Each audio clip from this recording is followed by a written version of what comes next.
I grew up here in Muncie. Grew up going to St. Mary's Catholic school.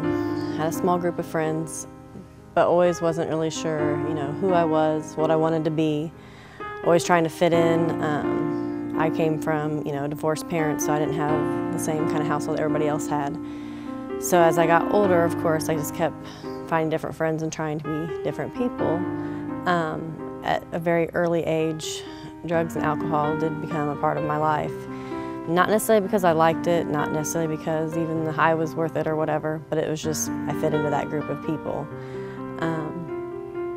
I would say probably at 14, it might have been the first time I ever drank alcohol or smoked marijuana, smoked a cigarette, even had sex at that time. And it wasn't necessarily, who I was, but like I said, I didn't know who I was. As time went on in high school, I got pregnant at 16, and even after that, should have been enough to figure out what life was and to, leave the bad stuff alone. Unfortunately, after my child was born, I continued, drinking, using drugs, and never really affected me in a negative way. I always had a job, always had a house, always had a car, always had food. I was always taken care of, and so was my child. But over the years, I just always knew that I was missing something. Something didn't fit, something I didn't, I just wasn't happy. So I guess that's probably where the drugs and the alcohol kind of came into play. In my 20s, drugs and alcohol actually became where it got me in trouble. As soon as I turned 21, in a matter of 6 months' time, I managed to get 3 DUIs. Those 3 DUIs, most people would have been put in jail, lost their kids. I only had one at the time, but instead I was able to get 6 months of house arrest.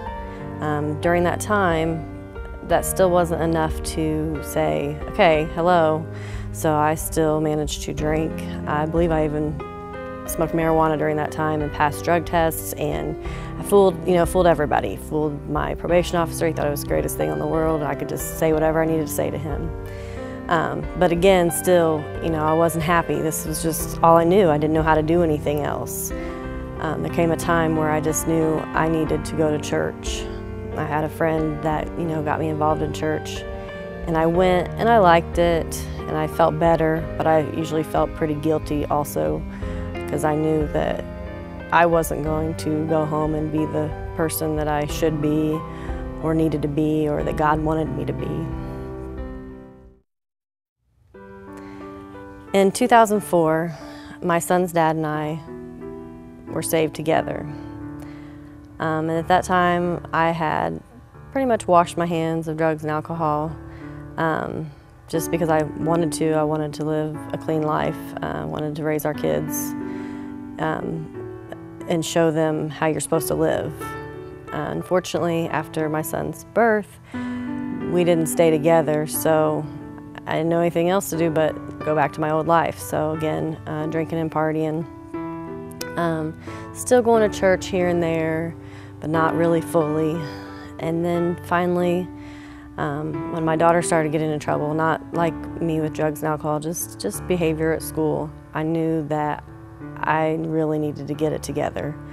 I was almost 30 years old and still trying to be 21. So again, I made a hard push trying to get back into church, really just wanted to do right, but still had that old life, in me. So I would teeter back and forth, even with as far as getting re-saved, thinking that would be the answer.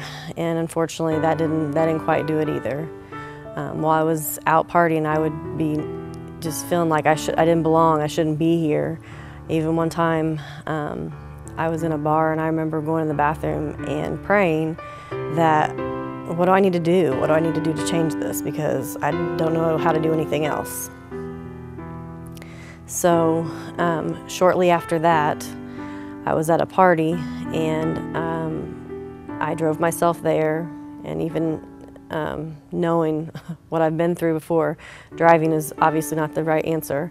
But I was driving home and a friend called and needed a ride. So I had to drive through campus, which was probably not the smartest thing.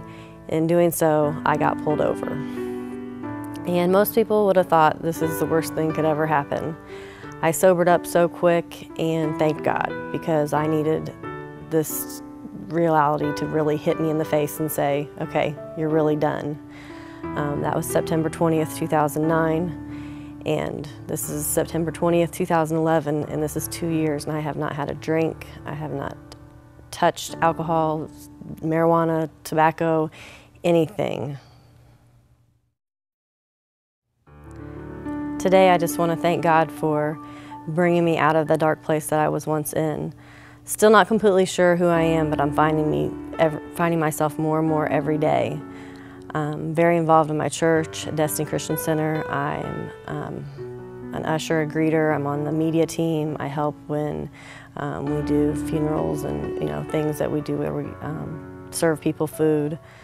I love my church. I love my church family. It's been the most welcoming group of people that I've ever felt like I fit in, and I actually feel like I fit in. My kids are happy. My kids enjoy church. My kids, we are trying as a family, to do things differently than we did before.